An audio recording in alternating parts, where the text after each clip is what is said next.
Hey friends, let's do this cute little thing that I came up with tonight. We're going to add some of our cream colored paint. It's from Dixie Belle. I believe it's called Drop Cloth. Anyway, let's put that all over there and give it a good dry. We're going to do both sides.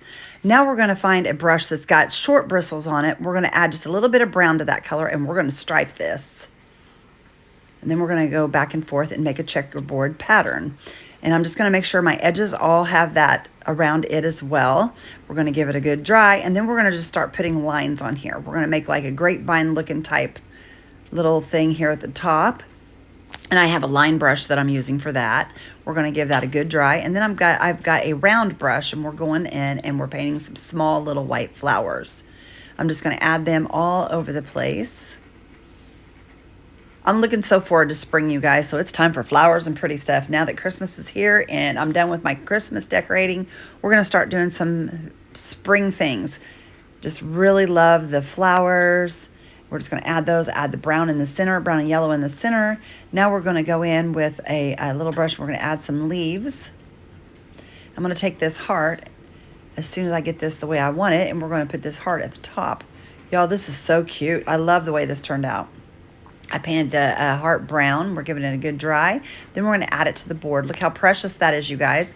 This is an essential stencil that I got in the Valentine pack, you guys. Go check it out. It says love is patient and love is kind. I'm going to use some bare wax to go around all those edges and just shadow that out. Look how beautiful this is so far.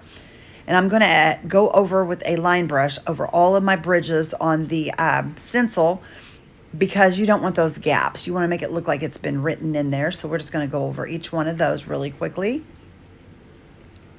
I hope you guys enjoyed this. I know I did. I told you we're going to get creative with our Valentine stuff, and we're going to make it to where you can put it in your house for all year long if you want. It's just because it has a heart on it doesn't mean you can't put it up and keep it up. Anyway, we just drilled some holes for our hanger.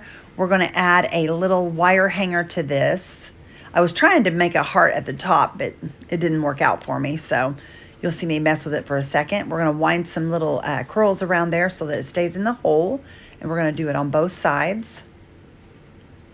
Get it formed the way I want it. Then I grabbed a ribbon that matches, and I'm going to make a cute little bow to go up on that hanger. We're going to dovetail that bow, and we're going to take and we're going to wrap it around with some jute rope to keep it on there. And I added a little glue behind the jute.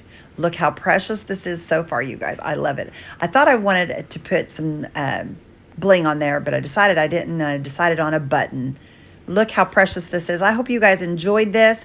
I hope that you guys will share this out, and if you don't follow along for more DIYs. Love y'all and have a great day.